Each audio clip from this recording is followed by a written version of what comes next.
I want to tell you something. If you are in a relationship where you're having a lot of problems, where you're constantly fighting, or perhaps you are dissing each other like ships passing in the night, and you're thinking, brother, where and when would this end? And you're probably giving up hope because it has been such a long time. I want to tell you something that solving relationship problems is simple but not easy.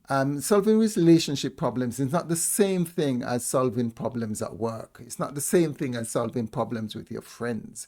It's definitely not the same thing as solving problems in the boardroom. You could all do that. You could all sit with your colleagues, male and female, at work and work through issues, even though you may not agree with them, even though you may have a different idea to what they are saying. You sit down calmly, collectively, intellectually, iron things out. But solving relationship problems, many people approach it, I would dare say, the wrong way. Many people go down the route thinking that if they could only persuade their spouse, if they could only influence their spouse, if they could only show their spouse that their way is probably at best the right way, or minimally at worst is a way that they should reconsider. So they start with trying to politely persuade and show and influence their spouse that, maybe they should reconsider.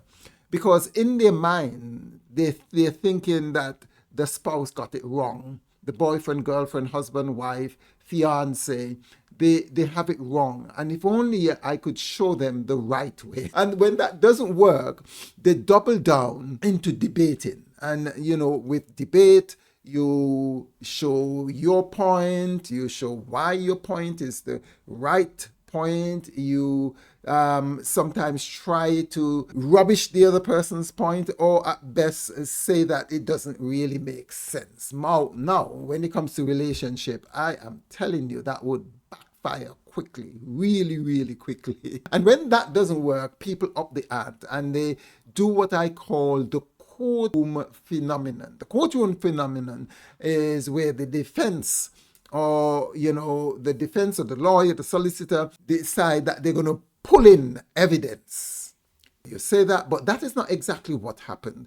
This is why I feel the way I feel. And you could reel off a series of different evidence that you have to back up your point. But lo and behold, guess what? Your spouse also has a stack of evidence.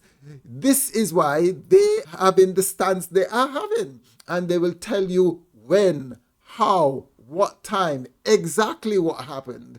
And they will pull in other people to kind of validate what they're saying. And when that doesn't happen, then shouting starts happening. They blow up, people shut down, and people begin to feel resentful and bitter, and that could even fester after a period of time into downright anger and hate. So if those things don't work, first of all, I'll tell you actually what works. But before I tell you what works, I want to suggest that the reason why relationship problems are not as easy to solve as work problems, as friend problems, is because of emotions, because of ego, because in our own minds, we can only feel and see and understand our perspective. Our world is very evident to us, and for us, it is the right way and the right perspective. You have thought about it enough. You have felt the emotion so powerfully. If only your spouse could see. But there is a problem. And the problem is we have what I call the romantic blindside. And I don't know if you're familiar with driving a car, but usually when you're learning, your instructor will tell you about the blind side. The blind side is the side where a car could pull up alongside your car. And if you look in the rear view mirror, you won't see that car.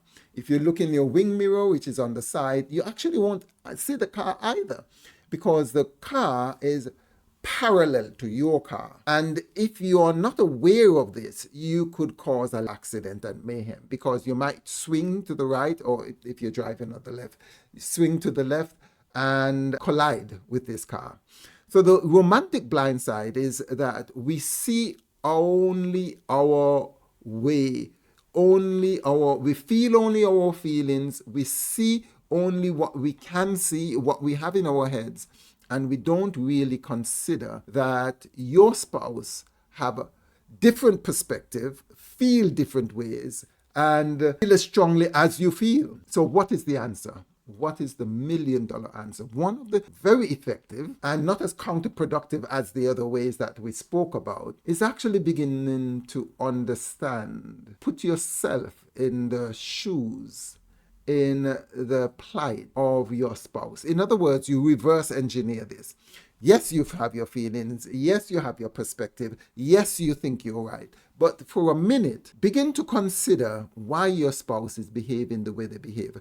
Ellen Langer, I'm butchering her name, but she's a psychologist, I think out of Harvard. And she said something that is pertinent to what we're talking about. She says that the actions of the actor make sense to him or her. Now, that sounds very simple, but it's very profound. The way your spouse is behaving, the way your spouse is acting, the way your spouse is going about trying to solve the situation make complete sense. And in fact, you are the one that is strange and downright stupid to them. So the first thing you want to do is to try to understand, where is your spouse coming from? Why are they behaving the way? What is informing that behavior? Because behind that behavior are feelings and emotions, and behind those emotions are needs. And if you begin to try to understand your spouse, and sometimes your spouse don't necessarily want you to agree with them, but they want to be understood. They want to know that you have considered their perspective. They want to understand and feel and recognize that you are not just disrespecting or dissing or disregarding or invalidating the feelings and emotions and perspective that they have. And when you begin to do this, you will be shocked that they begin to reconsider their position and begin to look into your position. But it is not as easy.